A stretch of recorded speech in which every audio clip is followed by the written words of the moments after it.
It is my personal and professional belief that the current and drastic rise that we see in chronic physical and mental illness can be attributed to this one thing, and this is a hill that I will die on.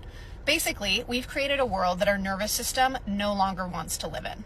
So consider your nervous system to be the security camera, the security system of your life. It's constantly working in the background, i.e. your subconscious, to protect you from anything that it perceives is not safe. Now, when anything dangerous is perceived, it goes into active states of survival like fight, flight, shut down, freeze, or fawn. When this happens, it releases stress or survival hormones into the body to mobilize you or prepare you for battle, like adrenaline and cortisol.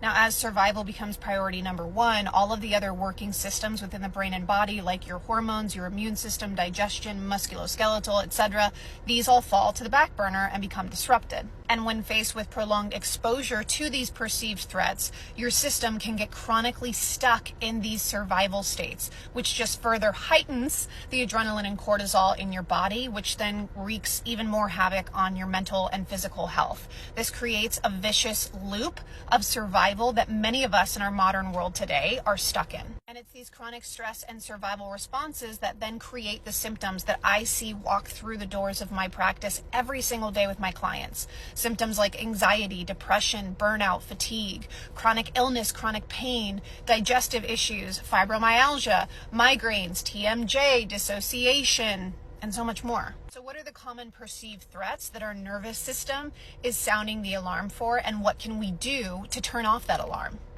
The pressure to do more, make more, succeed more, which creates just burnout and more stress within the body and physiology. The divisive and political climate that we live in today, which creates division and disconnection, which our nervous system does not want.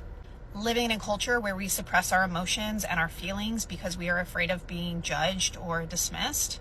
The environmental toxins that we are constantly being exposed to, whether it's in the food that we eat, the air that we breathe, or the water that we drink. The constant bombardment of catastrophic and devastating world and news events that our system is not prepared to witness on a daily basis. The harsh guilt that we face when we prioritize ourselves or set boundaries for ourselves. There's basically threat at every corner. Now, I know I'm missing some things here, so if you have some suggestions or some ideas as well, be sure to drop them in the comments.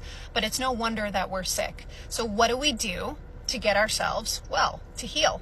Step 1, give yourself permission to slow down to the slowest part of you.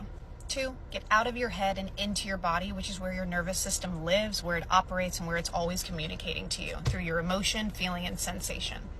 3, get present. Your nervous system is always being pulled into the past or to the future. So instead, when you slow down, take time to be in the present moment with your body and with your senses. Step 4, take time to validate, to acknowledge what sucks, what's hard in your life, what triggers you, but also take time to acknowledge the glimmers in your life. So not what doesn't feel good, not what sucks, but what supports you. These are the resources that your nervous system needs to start letting its guard down. 5, give more power to what you actually can control and sway. And 6, identify what regulates your nervous system. These could be things like nature, play, co-regulation, being with family, music, expression, dance, and more. So ultimately, the goal in all of this is not to make the threat disappear.